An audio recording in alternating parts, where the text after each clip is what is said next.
जगन्नाथपुरी के एक भक्त थे, उनका नाम था श्री माधव दास। माधव दास जी जगन्नाथ भगवान के पास गए तो जगन्नाथ भगवान उनसे बात करते थे। तो माधव दास जी के लिए जगन्नाथ जी पूरे दिन इंतजार करते थे कि माधव दास कब आएगा दर्शन करने। और जैसे ही माधव दास आते थे ना, तो श्री जगन्नाथ भगवान ऐसे बैठे बैठे ऐसे ऐसे झूमते थे, मेरा माधव आ गया, मेरा माधव दास आ गया। इतना प्रेम माधव दास से करते थे जगन्नाथ जी। एक दिन माधव दास जी गए और जगन्नाथ जी से बोले, ठाकुर जी अब मैं 6-7 महीने नहीं आऊंगा। ठाकुर जी बोले, क्यों क्यों नहीं आओगे? बोले, मेरा मन बहुत हो रहा है कि मैं वृंदावन जाऊं दर्शन करने। आपके वृंदावन में कई मंदिर हैं, राधा रमण बिहारी, राधा वल्लभ लाल और भी कई ठाकुर हैं, उनके मैं दर्शन करने जाना चाहता, मैं वृंदावन जाना चाहता हूं।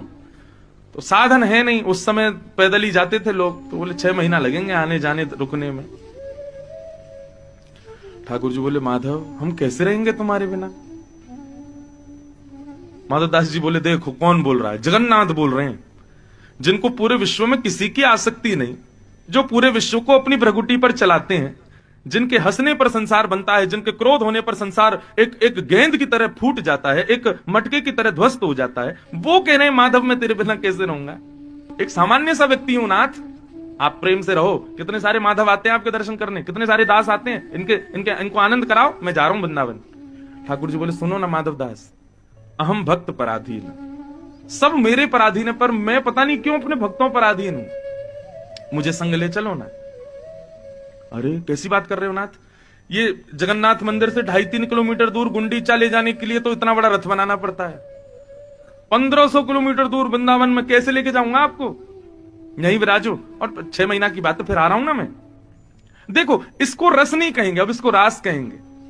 लोग मंदिर से जाते हैं तो वृंदावन से जाते हैं, रोते हैं, बोले बिहारी जी कब बुलाओगे हमको? लेकिन आप वृंदावन से जाओ, ठाकुर जी रो जाएं, ये रास, ये रस नहीं है। माधव दास मंदिर से निकल रहा है और श्री जगन्नाथ जी के मोटे मोटे आंसू गिर रहे हैं। बोले, माधव मुझे संग ले चलो। चले गए माधव दास। माधव दास जी गए। अब बेचारे 2-3 दिन उनको अभ्यास था, एक सप्ताह तक भोजन नहीं मिलता था तो माधव दास जी रह लेते थे। साधक तो ऐसा ही होता है। लेकिन आज 2 ही दिन बीते चलते चलते, और माधव दास जी को इतनी जोर की भूख लगी महाराज। एक गांव में पहुंचे, एक दरवाजा जाके खटखटाने लगे। एक बूढ़ी माता ने दरवाजा खोला, बोले मैया मुझे जल्दी कुछ पवाओ।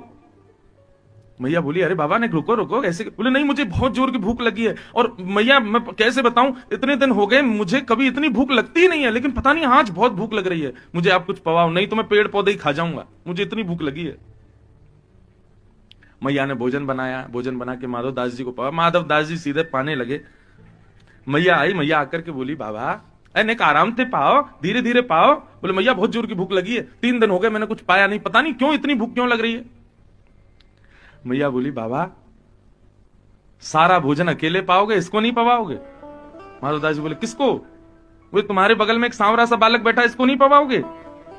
माधव दास जी बोले, कौन, कहां बैठा है? बोले, ये बैठा तो है बगल में, ऐसे मंद मंद मुस्कुरा रहा है, ठोड़ी पे हाथ धर के बैठा है और आपकी थाली की ओर देख रहा है।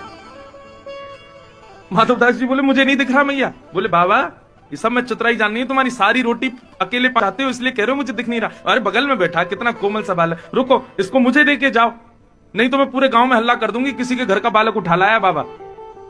माधव दास जी बोले, भाई कौन है? थोड़ी दूर गए, तब माधव दास जी को लगा, ओहो तभी मैं कहूं इतनी भूख क्यों लग रही है मुझे, ये जगन्नाथ जी मेरे चित्त में बैठ के मेरे संग ही आ गए हैं।